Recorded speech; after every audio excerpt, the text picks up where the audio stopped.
নেগেটিভও। এই যে নেগেটিভ গ্রুপের সংখ্যা পপুলেশনের 15% মাত্র নেগেটিভ।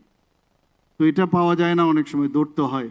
তো এখানে আমাদের যে একটা রক্ত কোষ করে আমাদের একটা পেজ এখন বেরিয়েছে, সেখানে কিন্তু আগের থেকে বোঝা যায় যে কোন জায়গায় এবং কোন সেন্টারের মধ্যে ব্লাড আছে এবং সেটা আছে কি না, সব আগের থেকে সেটা বোঝা যায়। আমাদের যে এই যে ব্লাড দেওয়ার ক্ষেত্রে যে আমরা পর্ষদ বানিয়েছি, সেই পর্ষদ কিন্তু সেইগুলো নজরদারি করে।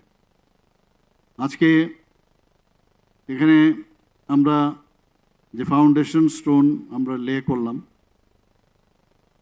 সাবরুম ফায়ার, এ নিয়ে অনেক কথাবার্তাও হয়েছে।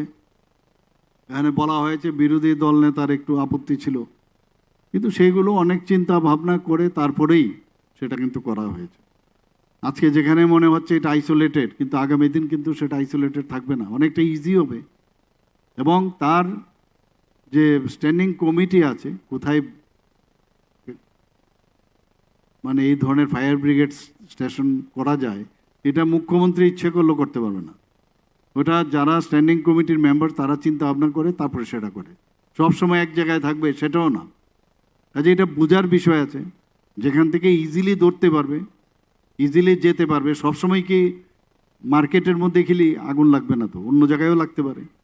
অনেক সময় মার্কেট থেকে বেরোতে অসুবিধা। এইগুলো পুরো বিষয় দেখে ভেঙে তারপর ডিসিশন হয়েছে।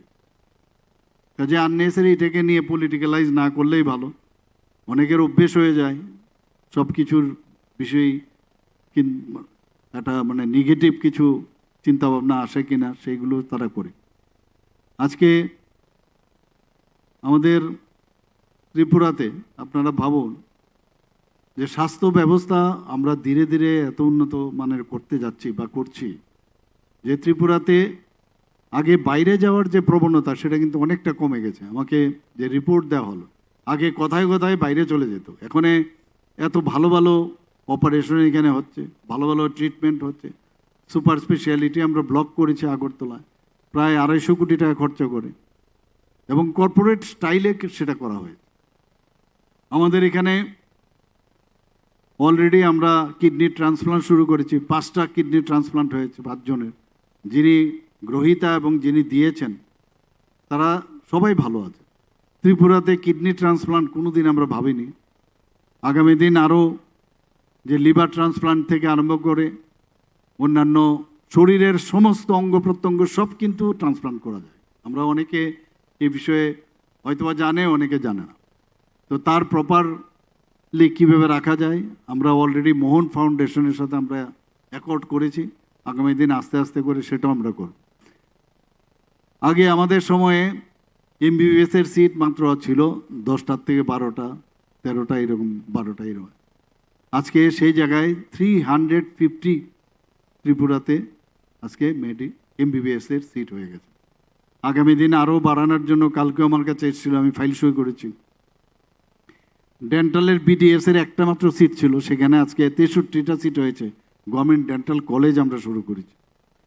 বিএসসি নার্সিং একটা সিট ছিল, এখন বিএসসি নার্সিং 50টা আমরা সিট এখানে গভর্নমেন্ট লেভেলে আমরা করেছি, প্রাইভেট লেভেলে তো করছেই।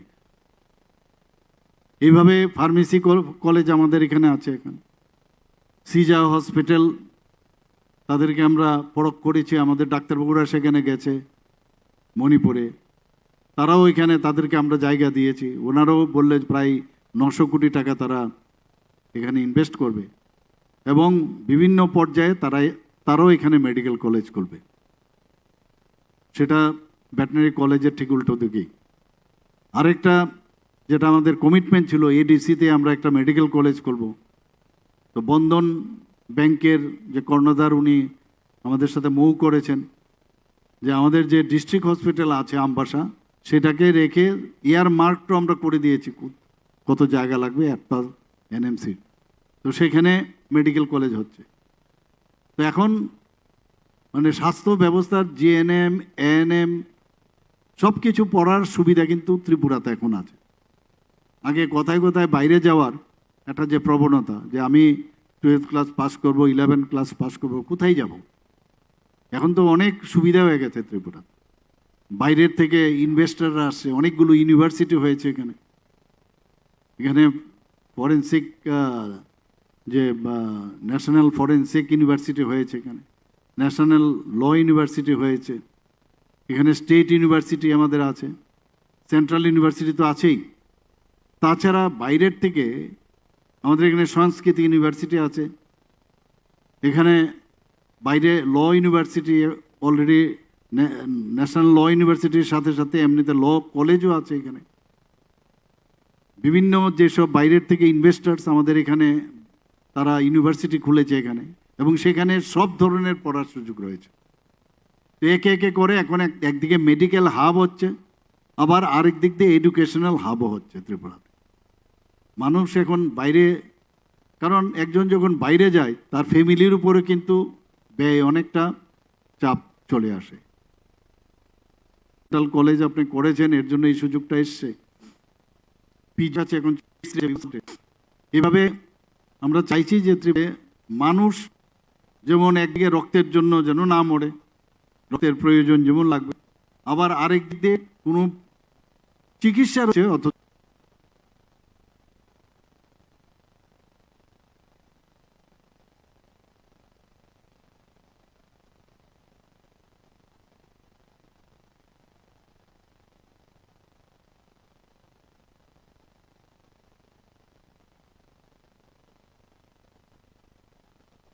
চিকিৎসার সুযোগ না থাকাতে মারা গেল।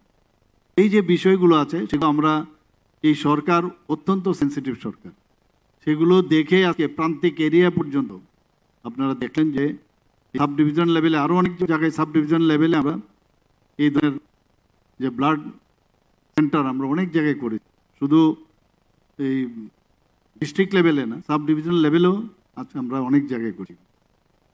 এবং আমরা আস্তে আস্তে করে এখানে যে প্রাইভেট ইনভেস্টররা, তারাও কিন্তু এখানে আসছেন। এখানে আমার পূর্ববর্তী বক্তারা বলেছেন, আমার পূর্ববর্তী বক্তা, যে প্রধানমন্ত্রী জন আরোগ্য যোজনা 5 লক্ষ টাকা করে প্রতি বছরে একজন ফ্যামিলিকে দেওয়া হয়, এবং সেটা একটা স্পেসিফিক যে ক্রাইটেরিয়া, তার উপর আমরা করলাম যে মুখ্যমন্ত্রী জন আরোগ্য যোজনা একই দেওয়া করবো, এবং সেটাও শুরু করি। ত্রিপুরা একমাত্র যেখানে সারা ভারতবর্ষের মধ্যে সমস্ত মানুষ এই স্বাস্থ্য সুরক্ষার আওতায় কিন্তু আছে, আর কোথাও কোনো রাজ্যে নেই, এক্স কেউ নেবে না। আমরা কিন্তু সেটা নিয়েছি এবং আমরা সাকসেসফুল। আমাদের গভর্নমেন্ট মেডিকেল কলেজে আগে প্রায় আমি যখন যেতাম, গিয়ে দেখতাম মাটি শুয়ে আছে অনেক। তা আমি বললাম যে এইভাবে মাটি কেন শুবে, তো ডাবল করলাম, মাত্র 127 ছিল, সেই জায়গায় দাঁড়িয়ে 1013টা হয়েছে। এখন আরও 100টা বাড়ানোর আমি বলেছি।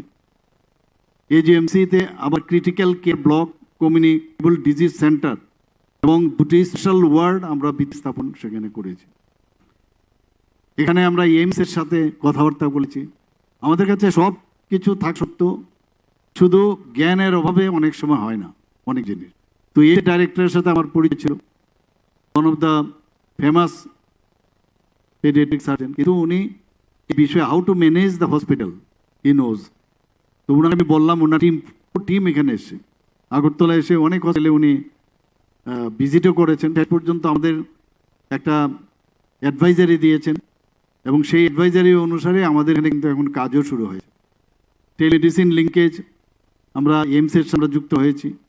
ইন্টার ডিপার্টমেন্টাল, এক একটা ডিপার্টমেন্ট থেকে এক ডিপার্টমেন্টে আমরা রেফার করতাম, এখন আরামসে এই যে প্রযুক্তিকে ব্যবহার করে আমরা কিন্তু পেশেন্টকে মানে রেফার করতে পারি এক জায়গা তার জায়গায়। আজকে আপনারা সবাই জানেন, কিছুদিন আগে আমাদের এখানে ড্রোন মিনিস্টার জ্যোতিরাদিত্য সিন্ধিয়া যে আসছিলেন, এখানে আমাদের পিএম সেখানে প্রচুর টাকা আমাদের দিয়েছেন। মাদার অ্যান্ড চাইল্ডের জন্য হসপিটালের কাজ শুরু হয়ে গেছে। 19 দিন দেখতে সে কী অবস্থায় আছে। ডেন্টাল কলেজের আরেকটা বিল্ডিং উঠে প্রায়, সেটাও বহুতলার, সেখানে প্রায় 202 কোটি টাকা দিয়েছেন, সেগুলোর কাজ চলছে, আরও তাড়াতাড়ি যে হয়। উনি এসছেন এবং উনি সন্তুষ্টি প্রকাশ করেছেন। আজকে মাদার অ্যান্ড চাইল্ডের সাথে সাথে আমরা আইলেস আওয়ার বা দিকের জায়গাটা আছে, সেখানে টার্সিয়ারি সেন্টার একটা আমরা আই হসপিটাল করছি, এখানে শুধু আই, যা মানুষ কোথায় কোথায় বাইরে যায় চোখ দেখাতে, সেখানে রেটিনারই হোক বা ক্যাটারাক্টই হোক, যে কোনো বিষয়ে দৌড়। তো আমি বললাম যেখানে আমরা প্রায় 100 বেডেড, শুনলাম এতটা দরকার লাগবে না, 80-85 করবে, দুটো মেজরিটি এবং অন্যান্য যা যা দরকার সব করছে, সেটারও আমরা অলরেডি কাজ শুরু হয়ে যাবে। আমরা এর মধ্যে আপনারা এখানে হোমিওপ্যাথিক যে হসপিটাল, এখানে হয়েছে হোমিওপ্যাথিক চিকিৎসা চলবে সাব রিজনাল লেভেলে, কিন্তু আমি প্রায় 2-3 বার আমি গেছি এখানে যে হসপিটাল বহুদিন ধরে, সেই আপনার ড্যান্স কলোনিতে আমি গিয়ে হেলথ মিনিস্টারের সাথে দেখালাম, বললাম যে হোমিওপ্যাথিক মেডিকেল কলেজ একটা দরকার, হোমিওপ্যাথিক কলেজ, সাথে সাথে 75 crore হোমিওপ্যাথিক কলেজ সেখানে হচ্ছে এবং সেই এরিয়ার মধ্যে হবে, জায়গাও আছে, এবং একটা আয়ুর্বেদিক কলেজ যাতে হয়